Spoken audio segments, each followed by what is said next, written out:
is Behind the Games from newoverlords.com, where we seek creators of all kinds to find out what's behind our favorite games. With your hosts, Jeff and Seema. This is Behind the Games. From our Midwest studio, I'm Jeff Ilimek.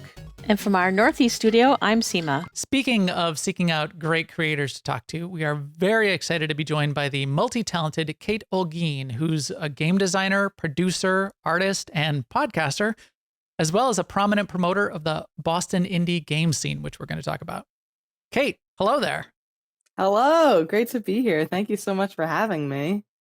Thanks for coming on. It was fun seeing you on the Bit show, which we'll talk a little bit about, and then seeing some of the work that you've done to sort of get to where you are today at Other Ocean Interactive and some things you're doing. But I think that's probably a good place to start. Why don't you talk about your journey so far and how you got to where you are, and then we'll let things sort of expand from there into the other fun things we want to get to. Yeah, totally. Absolutely. I mean, I'd always been fascinated with games as a kid, and I didn't really think until, I was most of the way through high school that was actually a career that you could have. Mm-hmm. But especially nowadays in this day and age, like there are, games schools where, you go to school to learn about game development. And I was like, oh, that's a thing? You can do that? Sure. Why not? So I ended up going to Worcester Polytechnic Institute to major in interactive media and game development. I kind of puttered around for a while. I wasn't really sure what discipline I exactly wanted to get into. When I first started going there, I was like, oh, I'm going to be a writer. And then I was like, oh, that's one of the most difficult jobs in game that you can possibly try and get. So I'll do art. That's easier, right? No, art's also very difficult. And then, after I got my first internship, which was at Mass Digi, after I got my first internship, I realized, oh, pretty much all of the things that I've been puttering around with and exploring and doing have been vehicles for me to do game design, and like just all the areas of that. And after that, I really tried to put my nose to the grindstone. I did an internship at Firehose Games. I did some contract QA work for Dejobon Games. I still kept on doing some art for, I did some art for Total Respawn AR. And then that eventually landed me at Other Ocean Interactive, where I'm happily a game designer. I've been having a delightful time there. Well, that's excellent. How fun. It's like game design is like the meta of all the other disciplines. Right. I would think it puts it together. And we'll talk about game design in a second. I wanted to talk about Worcester. Those English names always get me. Worcestershire sauce, or Worcester exactly. Polytechnic. We've that's a ranked game school. I saw it on the list even before I saw that you went there. So that was fascinating to me. Just to go back to that for a second before we talked about Other Ocean Interactive and what that studio is like. You said there's multiple programs. So is it multiple disciplines? Are you like majoring or minoring in a different area of game development, or is it just where you feel like specializing while you're studying, or how does that work with a game program these days? It's really interesting because actually it changed dramatically over the time that I was even there. So when I first started, you could, it was all a Bachelor of Science, and it was either tech or art. Those are the two, very general. So no sort of design thing really at all. And now they have individual programs for like pretty much each discipline. Like you have like a kind of general, like you have a design one, you have like, I think you can do audio now. I think you can do writing. I think you can do art. So they've really got like, they've really honed in on a program for each, or like, I guess a sub-program for each specific thing. But I ended up actually sticking with, interestingly enough, even though I decided that I wanted to do design, I think it was at the beginning of my junior year, and that was what I wanted to switch to. At that point, the design major did exist, or, the design subsection, but I didn't end up switching to it because the way that like all of my courses worked out, it just made more sense for me to stick to the art one. So I guess technically I'm still sort of an artist. I don't know, mysterious. Well, I wouldn't say sort of an artist. Yeah, you're definitely an artist. We'll talk about that in a second. And for the people that are listening to this on the audio version, you're going to have to either check out Kate Olguin, OLGUIN.com. Check out some of her art there. But we're going to show some of it in the video version of this as well, because there's some cool things there that we got a really big kick out of. Before we get to that, though, Other Ocean Interactive. There are some interesting things that you're working on there. Tell us a little bit about the studio and what Other Ocean Interactive is like, how big it is, what your team is like, that kind of thing. Yeah, Other Ocean is definitely the biggest place that I've ever worked. I want to say employees are around like the 90s. Not in terms of age, in terms of number. It's a studio based out of. They have. Apologies to any Other Ocean employees listening to this, and if I biff our studio pitch, but there's a studio based out of Prince Edward Island, out of Newfoundland. There's one in Emeryville, but I don't know what they're up to. And I work remotely. I'm in Boston, but I work remotely for the Prince Edward Island studio. But also we interface a lot with the Newfoundland one, so they're kind of it's all Other Ocean Canada Limited or something like that. There's about 90-ish employees. They've got a bunch of balls in the air at the same time. It's a real great group. I really love working there. And they've got a lot of experience in, like they've been around the block in terms of the games industry. So, it feels great I feel like I'm really learning a lot. Excellent. There is some really cool things that they've got going on, a couple of really cool projects. One in particular that I think you've been working on the most, Project Winter. So Project Winter is a social deception mixed with survival, and I'll let you explain it a little bit too. But I got a kick out of it and the design of it. I'm into survival games lately for whatever reason. I've been like playing them all, and the idea of I'm not that big a fan of social deception games in the past. Like I wasn't really big into Among Us. I wasn't like playing it, streaming it like it was the huge rage. But mix it with survival and have these where you've got a group, but then the potential for what ends up kind of being a really advanced part of the AI, advanced part of the game loop is somebody, not only the environment preventing you from surviving the survival game loop, but another player or two who are sort of randomly assigned this role. Seems really interesting. And then if you get assigned that role, then you've got this whole, your brain flips and you've got to now play this whole other saboteur role, which gets really interesting as well. So yeah. What are you doing? What are you doing on Project Winter, and how fun has that been? Because it's a really cool looking game too. Yeah, I love Project Winter. I'm very fortunate in that I am working on a game that I very much like, which does not happen to everyone. I really love it. I do love social deception games, actually. Back before all this crazy global pandemic stuff happened, the last big social gathering event that I held was actually a game night for Werewolf. Okay. So nice. So I'm a big fan of social deception games, and interestingly, I'm kind of coming from the opposite point of view, where I liked survival games just fine, but I didn't really get into them until I started investigating the mechanics and how they really tick until I started working on Project Winter. And yeah, I love Project Winter. I really think that I just as you say, the added element of you're not just.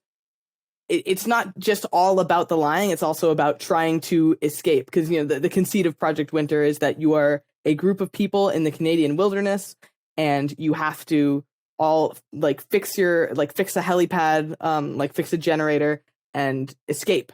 And there are people on your team who are not actually on your team. They're trying to kill you. And the added element of having to fix stuff in addition to trying to figure out who's lying really makes for I think it really adds a lot to both of them, because it means that you have to work a lot harder to survive, but also it gives the imposters, the traitors, whatever you want to call them, in Project Winter they're called traitors, it gives them a lot more opportunities for skullduggery and for fun plays. I know we were talking about this a little bit, but in the setup for the show, the idea of those IRL hidden person kind of games like Werewolf. In fact, there was did you call it an expansion? The Blackout mode for Project Winter, that was our DLC. Yeah, so DLC. That's what it was called. Why don't you describe that? Because I think that did it draw directly from things like Werewolf and that vampire, werewolf, and some of that kind of RP, or where did the idea for the Blackout mode come from? And why don't you describe what it is? It's really interesting because Blackout like is very much more of a supernatural vein, when like Project Winter is more kind of science-y, tech based. And the interesting thing about Blackout, I think, was that it really gave people the opportunity to explore a sort of different style of gameplay, because the idea of Blackout is, instead of having two traders who are it's just the two traders trying to fight against everyone else. In Blackout, you have one trader, and that trader is trying to convert everyone else, and turn everyone else into a trader. That is an interesting twist. And you're right, the supernatural elements of it definitely lent for a different style of like role playing than Project Winter does, which is always like, you'll hear people talk about like, oh man, like let's add this. It'll make for like a great role playing opportunity for people to have a lot more fun with it. So yeah, that's definitely been on people's minds. And also Werewolf has always been a big touchstone for us. And like, all of the classic social deception ones. Speaking of supernatural, you're no stranger to supernatural stories and that kind of narrative. And this is a little bit of some earlier work that you did. Why don't you talk for just a second about Call of Karen, because that was pretty interesting. I love the Call of Karen. One of the things I'm the most proud of. We released it back in 2020. But we started development back on it in 2019. And it is a cosmic horror comedy game about a suburban housewife whose home is being invaded by Cthulhu. So you've got to do tasks and go about your day while also dealing with demons in the house. So yeah, that one's very story driven, but also like very humor driven. We're trying to really capture on that absurd essence that Cthulhu and the 1950s, your 1950s housewife, that really brings to it. Yeah, it's got that.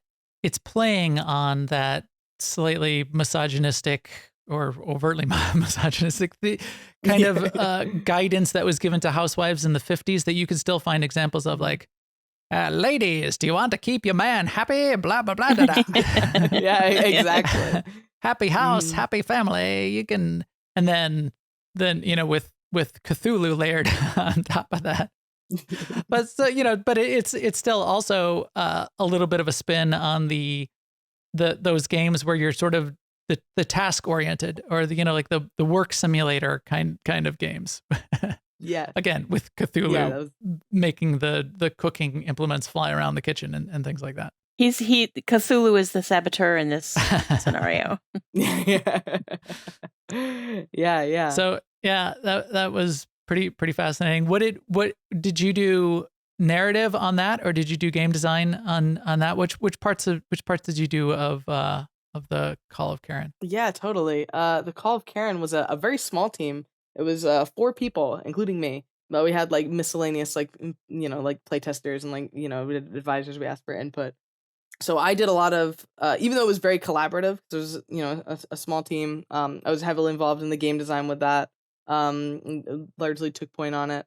And then also so the script, all of the narrative, obviously we workshopped with that with the team, and like got it run by people, but I took point on the narrative as well and wrote all of that. Interesting. So every line of dialogue that you hear at some point I typed it out. Well, let's talk about those two things then. Game design, narrative design, and even we'll get to the art that you do. I guess let's think about it in terms of sort of what you're doing today around game design. What is the day in the life kind of like for you in doing game design? What do you wake up in the morning and you get in some documents and you sort of design out the next encounter? What does that look like, and what tools do you use, and where do you spend your day? Oh yeah. I'll take it. I'll take a day in the life of Project Winter. Usually I hop in. So Project Winter, what we do now, because it's been out since 2019, we do live ops. So we are constantly providing updates to the game to keep it fresh, to draw in new people, to bring back old people. to keep things interesting, and also, to make sure the game's balanced and fun and add new features. So usually we have a kind of overarching plan of where roughly we're going to go. Like, oh, maybe, we want a new map soon. Maybe we want to add a new role. Maybe we want to add some new items. So it's my job to type out and, to write out basically all the implications of that and how that's going to work. If you ever think about, if you ever did, like, in school, there was a sort of exercise in the scientific method where you had to make you had to write out all the steps to make a peanut butter and jelly sandwich, and someone would follow it, and they would, and if you didn't say unscrew the peanut butter jar lid, then they'd just be like whacking it against the table. That's kind of my job. Not saying that the programmers are very smart, but obviously you have to make sure that everything's written out so people get it right on the first try, or can put to game what is in your head. So I'm there writing out, like, okay, if there's a new item, like, how does that item interact with other items? Like, can every role use this item? Like, what happens if you do this? What happens if you do that? Like, how do all of these problems get solved, and how does this look? I also have to run that by the programmers and the artists and and the product manager, the producer, to make sure that it's within scope. To make sure that, like, there aren't any big, like, snafus that would come up while we're designing it, or while we're implementing it. Which, I mean, you can never really always prevent every single snafu, but ideally you're trying to mitigate that. So I spend a lot of time in Google Docs and on spreadsheets, like, fiddling with values. Sometimes I'll hop in Unity, like, to edit stuff myself, but usually I write out the document, or draft up the spreadsheet, and I hand it off. And they do it. Interesting. That description of the model of that science experiment and make a peanut butter and jelly sandwich. And if anyone hasn't done that, go look it up, or think of when you did do it. I think people think about games design and they don't fully internalize how complex even the design part is, and then communicating design to implementation, and then implementation to the rendering and the art that goes along with it. And then there's the whole publishing and everything that happens from there on, which is a huge, huge piece of it.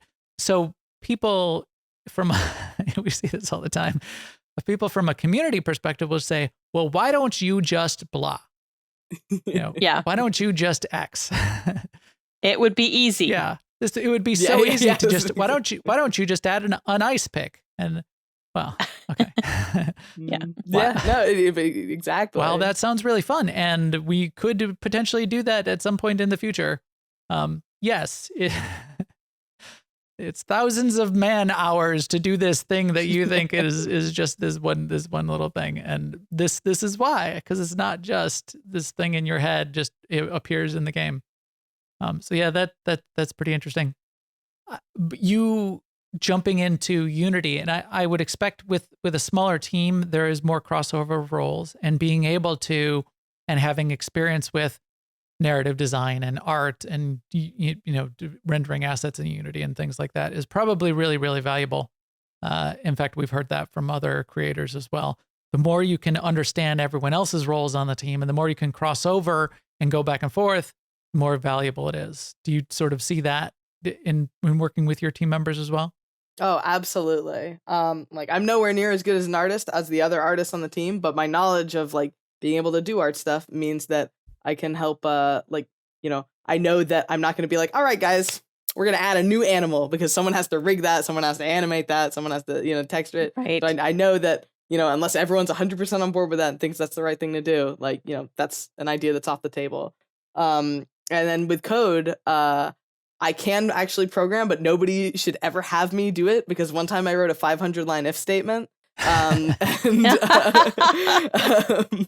But knowing, like, the general, like, outline of, like, how certain Unity processes work, and I'm still learning a lot. Like, Project Winter is my first online multiplayer game that I've worked on, so there's a lot of, like, server stuff that is witchcraft to me. I have no idea how that works, but I'm learning, and being able to have that kind of background and knowledge of how these things work, and just being able to hop in the editor, because they have what's nice is that a lot of stuff is, like, exposed values. So, like, for example, if you have, like, a health kit, Like, how much does that heal? That's like a value. And if I think, okay, well, based on, this most recent playtest, that should heal you 85% instead of 100 or something like that, then I can just go in and edit that, and like just swap around that. And because I've been able to get arms deep in the Unity editor in past projects, I can do that without really most of the time people having to tell me what to do. Right. So I found it really useful. Yeah, absolutely. Yeah, Unity's a really nice environment from that perspective. If someone wanted to be a game designer, would you say that they could come up to game designer from being like any of those disciplines, or would they be better served if they did several of those disciplines on their journey? Oh, that's such a great question. Because before I got this job at Other Ocean, like I did some contract QA, I did some contract art. When I was an intern at Firehose Games, I did like sound design and like regular game design and like all sorts of other stuff.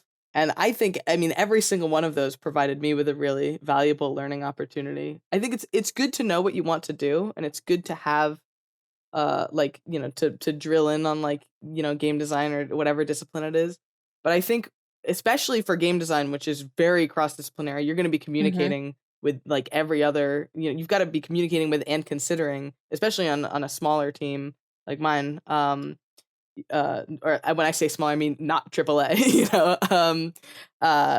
When you've got to be communicating with everyone else, I think having that knowledge is really useful. And I think there are plenty of people who, because game design is a super difficult job to get directly out of school, because people are, to my knowledge, companies are more looking for people who have any kind of experience, because game design requires so much consideration of scope and cross-disciplinary stuff. And so a lot of people who I know who have become game designers from being an artist, being someone in QA, being a programmer. It's easier to transfer sideways when you've had some experience. I feel like, having listened to people talk about this more and more, that you can't really start in the wrong place. It's more about just starting. Yes. Oh my God. Yeah, absolutely. 100%. To me, though, game design is a little bit of more of voodoo, more ambiguous. Yes. Of the past. Yes. I understand. In at least enough to be dangerous. I understand 3D modeling and rigging and animation. I understand coding. I've got a coding development background. I understand Unity and putting assets together. What I don't understand, so that maybe this is a question, and maybe this kind of thing does exist. When you talk about coding, there are design patterns. You're gonna have a static struct that keeps information about the session that it's playing. This is a thing you use. And here's another thing you use, which is the state machine, which is sort of watching what's going on for the characters. Are there those kinds of patterns or well understood like modular aspects to game design where you've got like a catalog or a tool set that you can apply, or you can learn, or you can go to school and they say, well, here are the 3 types of game design patterns. Now you're a game designer because now you understand the top 3 patterns. Does that exist, or is it more just like, look at every game that's ever been made and now think of something new? Right. I think yes and no. There definitely like specific design, there's design lingo you can throw on, like there's like the 3 C's, which is like camera, controls, and character, which is like if you get those feeling good, then that's like, I don't know, that's a big piece of the puzzle.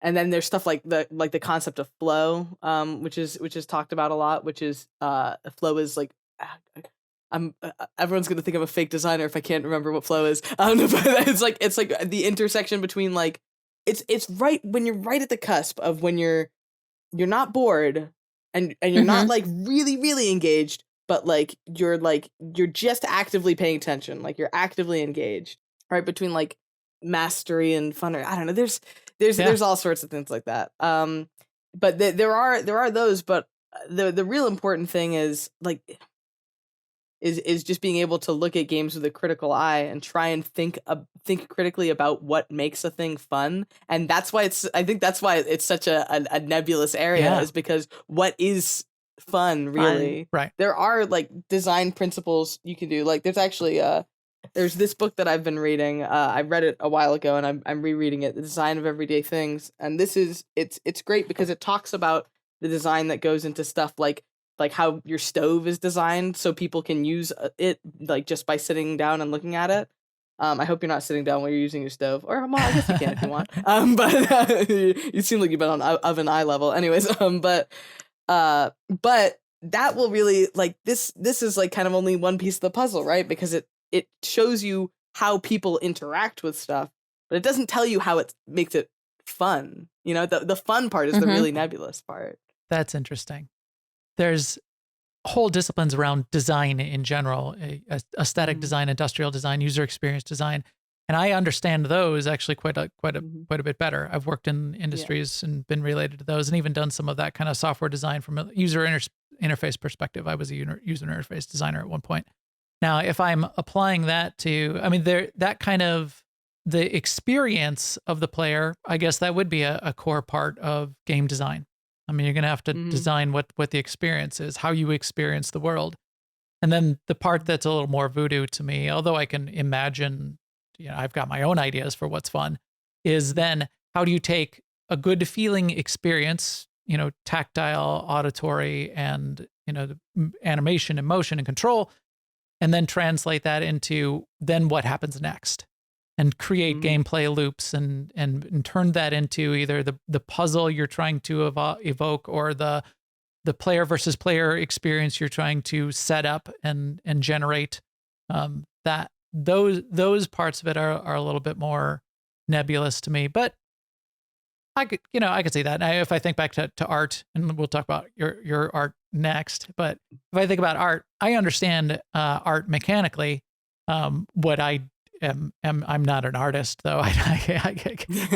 Again, that part is voodoo, and I think there's artistry to game design that I think you just need to develop your skill as that game designer over time. I think what is fun and what isn't fun is like that's like the $65,000 question. Yeah, exactly. And even what you said, Kate, earlier about going into Unity and making the healing potion do 85 points instead of 100 points, that affects whether the person playing the game is having fun or not. Because if it doesn't heal them enough and the fight goes on so long that it's tedious, or if it heals them too much and the fight is too easy, then that's tedious also. Right. So yeah, that's the part that's voodoo to me. Like I know, I'm like the person who says I don't know art, but I know what I like. It's sort of like I play a game and it's fun for me, but I could not tell you why this game is fun and this game is tedious. So there's voodoo. There's a psychology. There's whole fields of psychology related to game theory and how that all works too. That you can probably draw on. I've had this debate over the years with people in various community forums. You know, the game is coming out, or there is a game, and this is their feedback to the developers. It's the variable reward schedule. You know, I hate RNG. Yeah. Yes, we all hate RNG in games. But if there was no RNG, you would be bored and you would quit the game. So that's where that weird balance comes from, is because of that variable reward schedule that's actually built into your brain, that this makes you keep going. And you actually like it even if you think that you don't. Absolutely. It's really hard to explain. That's what I meant by that's really what I meant when I say I don't know what makes it fun, because stuff like that. Right. I think it has to be challenging, but not too challenging. Right. And I think because I've talked to a lot of game developers who like kind of purport to to use strong language, kind of hate gamers, like, which I don't think people like, but and I think a large part of like that displeasure towards gamers comes from a kind of fundamental miscommunication. Because I think the thing is that I think a lot of people think they know, and this sounds very condescending, but I think a lot of people think they know what makes a game fun, but I don't think and I this could honestly extend to like some game designers too, but but I think it's really hard to actually pinpoint that and like see how it actually, when you have all the information, when you know all of the pieces, which I mean no one can really have all of that, but when you have all of that, like your answer to what makes a game fun can vary very differently from a gamer's answer of what makes a game fun. But the gamer really, really thinks they're right. So like, Right. and not who's to say like who exactly is right, you know? But there's a fundamental miscommunication there about what is possible, what actually would be good for the game. You know, like it's a complex relationship that I can see why people would get frustrated with. I think you're spot on. The miscommunication and not even speaking the same language about what you're talking about when you say fun or a game loop or the parts of the game. That's where that miscommunication will cause people to break down the virtual relationship between the audience and the creator. Another place where, again, as I said, I understand it technically, and I understand some of the rules of the aesthetic even, but all of the art that I create is just copying things. I'm not. You have some really cool art, and I like that. So if, as I mentioned, kateolguin.com/art, you've got some of the things that you created there. Environments, modeling. You mention in there Maya, Substance Painter. I've got some experience. I mostly use Blender. I tried out Substance Painter too, but I've done more of my stuff in Blender. Talk about some of that art and what kind of art you like to create in that 3D modeling space, and some of those environments and modular asset packs that you've created. Yeah, absolutely. All the time that I was in college, which was when most of my art was made, I always felt like I was cursed to be a jack of all trades, master of none. Especially because I did art and I knew how to program badly, but I knew how to program, and I could do all these different things. And art was definitely, aside from game design, like the discipline that I sunk the most time into. But I always, when WPI is a tech school, like there aren't so many artists there, but there are definitely a good amount of artists there, and some of them are really stinking good, like really good. And I remember like sitting down with these other artists and being like, man, like, so like art's like tough, right? And like, yeah. And I'm like, but I'd see them like there was a certain something that these other artists had when it came to like iterating on and improving their craft that I couldn't tap into. But I do love creating art. I really do. But I think for me, like the thing is like I have to find something that really speaks to me that I really want to make. It is a lot harder for me to like churn out an asset. Like I can do it, like, and I did do it when I like interned at Mass Digi, but it's a lot harder for me to make something that like an asset or something that doesn't really speak to me as much, which is more of what you see on or what you see on my portfolio on my website is stuff that I did really enjoy making and that I put a lot of time into. Yeah, being able to be creative on a schedule is a learned skill, I think. I mean, it can be learned, but it's, yeah. And I get what you're saying. Right. There's a difference between the mechanical job of using the art tools, the texture, Substance Painter, the modeling tools. I got to create this model and I got to texture and paint it, versus creating art.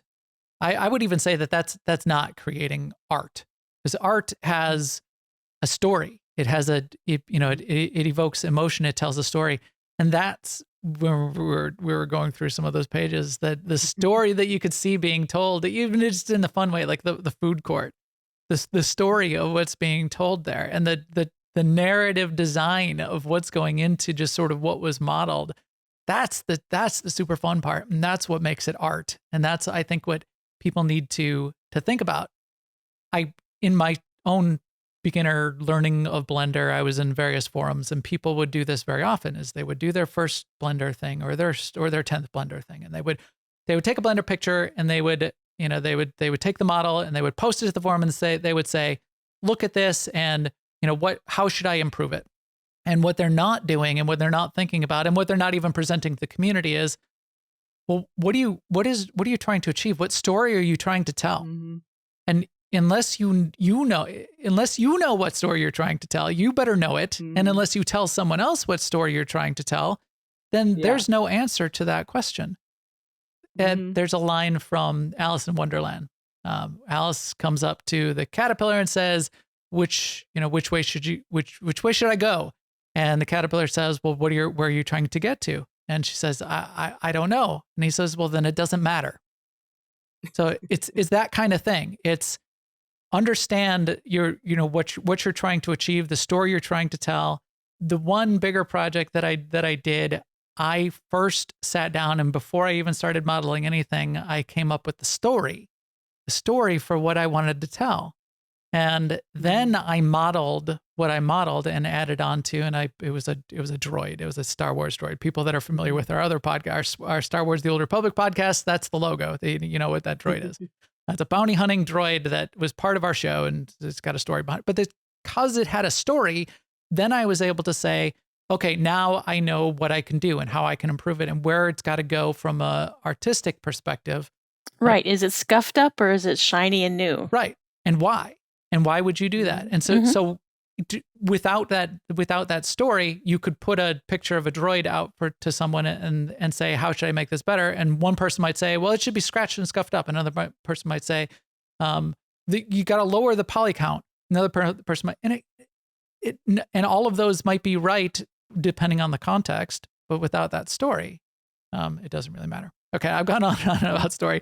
I really love the story of a couple of things you did there, the food court one. And I think this gets to game design. So would you say that again, that their narrative design and the story that you're telling through some of those, did that kind of then lead you into game design as well? Yeah, I think it was always a little bit indicative of what I actually wanted to do whenever I was like working on these art pieces. It was never like, oh man, like I'm really excited to show people like my artistic prowess. It was really more like I'm really excited for people to see this thing that's in my head, like on there, like this story that I've like come up with like here. I'm really excited. Like I would spend less time thinking about how it looked artistically and more time thinking about like, I don't know, like all the cool things that could be happening in there, or like, like I'm sure like, like artists do that too. But even back then you're basically world building. Yeah, exactly. Yeah. And that was really where my interests, like I still love doing art. Like every once in a while, like I'll whip out Blender and I'll like do a little thing, or like I'll like, draw in Photoshop because I don't have it on my portfolio, but sometimes I'll do 2D art as well. But like I'll do that sometimes, like, but I think it really was always indicative of where my passions truly lay, of all the different stuff I put in my art. Yeah. Again, that's a great example of being familiar with or even having some expertise in all of these disciplines really comes together well in a few of the game design roles, like designer, game designer, producer, studio leads of all kinds. If you're going to be in one of those roles that brokers across a bunch of the departments, especially as the teams get bigger and bigger, understanding as deeply as you can those other disciplines. We've heard from many creators that it's really key. Now, you're familiar with tons of other creators. You're big into the Boston indie scene, not only as someone who's done indie development and now with a slightly bigger studio based out of Boston, but you do the Bit Show. So why don't you describe Bit Show and then like Boston Games Dev Association and some of that Boston indie scene? Because we talk to a lot of indie developers and it's fascinating to me. Yes, absolutely. So the Boston Indies Talk Show and Happy Hour, or Bit Show, it is I guess, yeah, it would be a podcast, but we have it as a talk show on Twitch, where it is me and Zyba Scott, who is a fantastic guy and indie developer in the greater Boston area, a big figure, and also Chris Mayer and Gavin Camlin behind the scenes. And we have someone who has been doing cool stuff in the Boston game dev community, generally an indie developer, but We get people from companies too. And we have them on and we chat with them about, what they're working on and like what their history is like. Basically, very, very similar to this podcast, as you know. Yeah. Because it was initially actually I was actually brought on later as a co-host. It initially started with another big figure in the Boston game dev industry, Ichiro Lamb. He was initially the co-host, and then he had to step out of being the co-host. And I had been on a previous episode of Bit Show, and they were like, we liked having you on. You want to co-host? And I was like, yeah, sure. I love the Boston game dev community. I love the Boston game dev scene. I've got a lot of friends in it. I really enjoy seeing what everyone's working on. So I delight in Bit Show whenever it happens.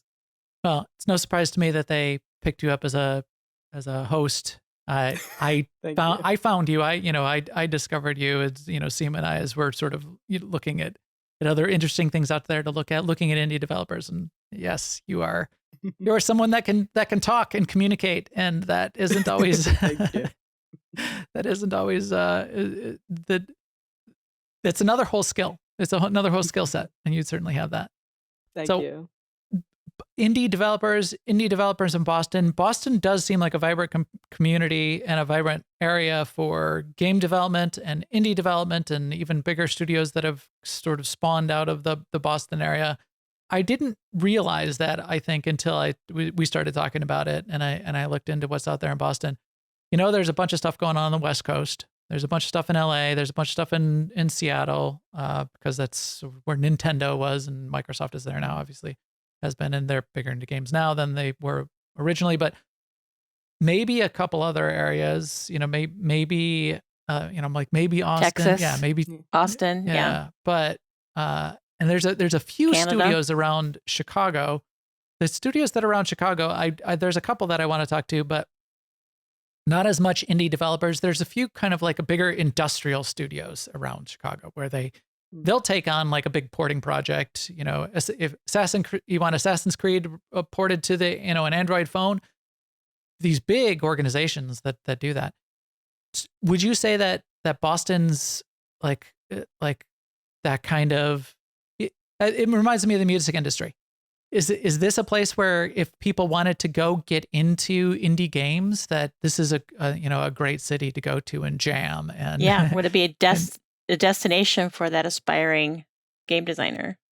Personally, I love it. I love the Boston indie game dev scene, because you've got all kinds, right? Like you've got there are bigger studios around here like Proletariat and Harmonix and oh god, I feel so bad that I'm forgetting. Oh, like Warner Brothers Games or Rockstar. You've got bigger studios and some people at those studios, depending on their like employment agreement with those studios, will be working on stuff on the side, and so you'll get to like talk to them at like this sort of indie setting, sort of game dev setting. And then there are a bunch of great people who are hobbyists, like who have a full-time job as a web developer, software engineer, or anything else, and they make games on the side, and you get to talk to them. There are tons of smaller indie companies, some of which I've worked for, like Dejobon Games, Total Respawn AR, Firehose Games. There's tons of people of all kinds who are working on stuff, and I would consider it to have a very vibrant indie scene. We've got tons of indie game dev studios that are out and about and doing really cool stuff. And everyone's, in my experience so far, everyone's like been really friendly. Like everyone like talks to each other and is like, like chatting, and like, I never feel weird about reaching out. So I don't know. I really like it. I think it's great. That's good to hear. Anybody who is thinking about getting into games or doing games on the side, the more you interact with other people and talk to other people, it's super important, I think, because there's so many resources and examples and assets and team members and collaboration and advice that you can go out there and get, and you need, because it's such a multidisciplinary process to take a game from idea through design, development, implementation, QA, publishing, producing, publishing. Mm-hmm. There's so much that goes into it, and that you probably don't even realize when you first start thinking about it, that you need that kind of community. Having a physical community is probably, especially over the past couple of years, slightly less important. There's some great online and virtual communities, but having a physical community where you could just get in a room with some people and have a couple beers and talk games dev is got to be really cool. Yeah. So I went to PAX East in Boston earlier was it? That was in Boston, right? No, that was Boston. Yes. Yeah, totally. Wow. Yeah, it was. Boy. Where were you, Yeah. Max? That's right. It was. Boy, this has been a whirlwind the past couple months, apparently. Physically talking to developers and creators was order of magnitude greater bandwidth of communication. That's what people sometimes discount and don't realize. You can get a lot, and if you work really hard at it, you can make online communication work about as good or sometimes even better, depending on the kinds of things you're collaborating on, if there's on screens and that. Interpersonal communication, though, when you're in person, the bandwidth that humans have between them goes up an order of magnitude, I feel, when you're face to face. So hopefully we'll have more of those kinds of meetups, and there's a couple good communities out there. What's the International Game Developers Association, IGDA, is that? Yeah, we have Boston Postmortem / IGDA Boston, which is one that I'm on the board of. And then there's Boston Indies, which is actually the like kind of parent, I guess, of BitShow, because the Boston Indies Talk Show and Happy Hour, which is run by Boston Indies. And then there's Game Audio Boston, which is largely for people who are looking into getting into game audio, but they have all sorts of great events. That's more Boston voodoo Unity in my Group. head. Yeah, valid. There's Boston design. Unity Group, which focuses on like Boston Unity developers. I think there's like a Boston Unreal Group. No idea what they're up to though. They're like kind of spooky, mysterious. As Unreal developers are. yeah, exactly. It's like Pioneer Valley Game Devs. I think there's like Playcrafting Boston or something like that. There's I'm really hoping that I've covered all my bases, because I'll feel terrible if I've left out an organization, because we collaborate a lot, and and they're all great. But Put it in the comments, folks, and we'll add it to the show notes. We'll collect them all. But anybody who's listening that's not in Boston, these kinds of things exist in a lot of other cities and a lot of other places, especially more and more I'm seeing, especially a lot of like the bigger college towns are the International Game Developers Association has chapters all over the place. So check that out if you don't happen to be in Boston. These kinds of associations, the Unity developer groups, the Unity, the Unreal developer groups, all of these exist in lots of places and are really great examples of how to get engaged and get involved. And also, if you'll let me shill for a moment, Boston, IGDA Boston, even though we are in Boston, right now, all of our meetings are remote online. Like we host them through our Discord. And we actually had back in, I think it was like October, or maybe it was November. We had our guests for that meeting, like we usually do speakers. Our guests were people who used to live in Boston, but now we're out, like I think they were in Toronto or Vancouver somewhere. And so we had them call in as our guests. And then I think as one of our recent meetups, someone was like calling in from New York, like, like we are, it's the Boston game dev community, but like, call in from anywhere if you're interested. That's how the world is now. Yeah, Right. exactly. Right. Yeah. If you're interested, come on down. That makes a ton of sense. I like it. Thank you. Okay, so you've got all this experience and all these skills, jack of all trades and master of some, at least some. At least some, I hope so. think. When you think about the future and you think about moonshot goals for you, for the studio you're working for now, or just things that you are just noodling around in your head that you would like to do in the future, what's sort of like a moonshot goal out there for you? I really hope at some point I would love to be a creative director. It's kind of similar to what you said about like, studio leads / project leads also needing that ability to cross-disciplinary communicate. I've always been the kind of person who has big ideas and big dreams and really wants to accomplish them, but can't necessarily do it on my own because they're big, but Yes. exactly. And also, bring everyone else along for hopefully a very fun ride. So I've always wanted to be a creative director, some kind of creative lead. I'm actually at Other Ocean. They've given me a lot of freedom, and they've been doing a great job in supporting me. So hopefully, At some point, I'll get there. I've been having a great time. And like I would love to also find some way to work narrative back into, the work I'm doing now, because a lot of my game design that I've done on like more commercial released games has been very very gameplay design, very systems design, less of the narrative stuff, which is part of like kind of the shape of like the industry in certain and certain games as well, because I've worked at smaller studios, and that's the whole thing.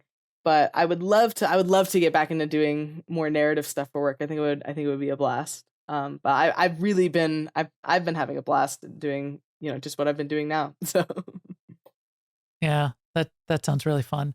I know we're sort of getting to the end here, but I would love just like a few minutes on your definition of narrative design, and sort of what that means. And this is our show. We can change it up, do it everything out of order. It doesn't matter. Narrative design. Again, this is more voodoo. Tell Yeah, it is. Tell us pull back the curtain and describe narrative design to us. Narrative design is absolutely one of those things which I can't remember if I mentioned this in a previous conversation or if I mentioned this already on this podcast, but because game design is such a young and kind of strange industry, there's no concrete definition for just about anything. Like if you go up to someone and you ask someone at one studio what a narrative designer is, and then you ask someone else what a narrative designer is, they'll both probably be able to give you very competent answers, and they probably won't overlap that much. So to me, narrative design is, the overall shape of the narrative of the game, and also how that interacts with other elements of the game, which is where it gets kind of spicy. Because depending on your game, anything could be like anything could combine with the narrative design, right? Like if, for example, something like Gone Home. Gone Home is a very narrative heavy game, but a lot of the narrative design elements are also level design elements, because there's you're not talking to like NPCs. You're not like reading like it's not like a visual novel. It's not just dialogue or script. Yes. Yeah. So even though it's also level design, that's also a part of narrative design, because it's how the narrative fits into the overall shape and play and structure of the game. So narrative design I think that's part of the reason that narrative design can be really nebulous. If you've got something like, I don't know, let's like the most recent God of War, narrative design, like it's both the lines that Kratos says or whatever, but it's also potential environmental things there, how Atreus would behave, like there's a lot of different, like it's how it fits into the overall shape of the game, which means it could be just about anything. So it's kind of weird. Yeah. Mm-hmm. Okay. Yeah. This is making sense to me. So it's really, if you think about it in movie terms and show don't tell, the idea of the interaction between what a writer does and what a director does, and putting those together to create the experience for the game player. Mm-hmm. Yes, dialogue and the script is part of that, but the show don't tell parts of it, especially in game where you can give control, and it becomes really complex when you give the player agency, ensuring that you're still leading them through a narrative journey while they have agency is a complex task. Absolutely. Because it could, the player could spoil unless it's designed well. The player could sort of spoil or have discontinuity with what's going on in sort of their own headcanon of where things are evolving, that might spoil the experience for them. So it's trying to give them either all of the agency you can, or simulate that they have agency enough. Yeah. Right. But then still sort of bring back the whole arc. And I would imagine there's probably a lot of writing, writing fiction and narrative skills that would need to go into this, and that you would need to have, understanding things like hero's journey and why that is a structure which helps tell a story. Not that you have to use it. Yeah. This seems like a relatively complex and art filled more Right, art yeah. than science on how to. And it's another one of those continuums, like we were talking about difficulty and ease for making a game fun. It's sort of like how much story to how much action to how much puzzle or whatever the game is. Yeah. Absolutely. And you also have to account for, this is one of the other really difficult parts, is you have to account for different player styles. Like you have to make Yeah. sure that the story is as satisfying as possible for each kind. You might have the kind of person who like skips over all the dialogue, but even if they skip over all the dialogue, you still want them to have at least like some, like you still want them to have an experience that is good from that, as opposed Right, because that player is still going to say, hey, this story doesn't make sense. Yeah, exactly. Even though they space part through it. Mhm. Skips it all. Yeah, so you want to account for that player, but you also want to make sure that it's equally as fun, if not for a lot of people more fun, for the person who is painstakingly picking apart every detail. So you've got to account for all these different types of players and the different ways they engage with your game. Because maybe someone is going to skip through all of your dialogue, but maybe they'll like pick up every single like item and read every single description, right? You want to make sure that that you're accounting for as much of that as possible, because you're never going to please everyone, but you do want to please at least your core audience and also as many people besides. Yeah, that makes sense. And yourself. And yourself, yeah. And yourself. That makes a ton of sense. Well, this has been a great conversation. I think we've both learned a lot about game development in general and learned a lot about you, Kate. I'm really excited to see what you're going to be doing moving forward. I think, I can already see that you're one of those people that has this broad availability of skills and expertise and both, style and artistic ability to really do interesting things in the future. So we'll be watching your career with great interest. Thank you. Yes, so we much. will. And thank you so much for having me on. It's been a delightful conversation. Yeah, thanks. And we'll stay in touch because I'm sure we're going to want to hear more about Boston Indie Games and development in the future. So keep an eye out for more from us. Thanks. Yeah. Thank you so much. This has been a New Overlords production. For more, please visit newoverlords.com for video, subscribe and feed links, and other ways to help the show.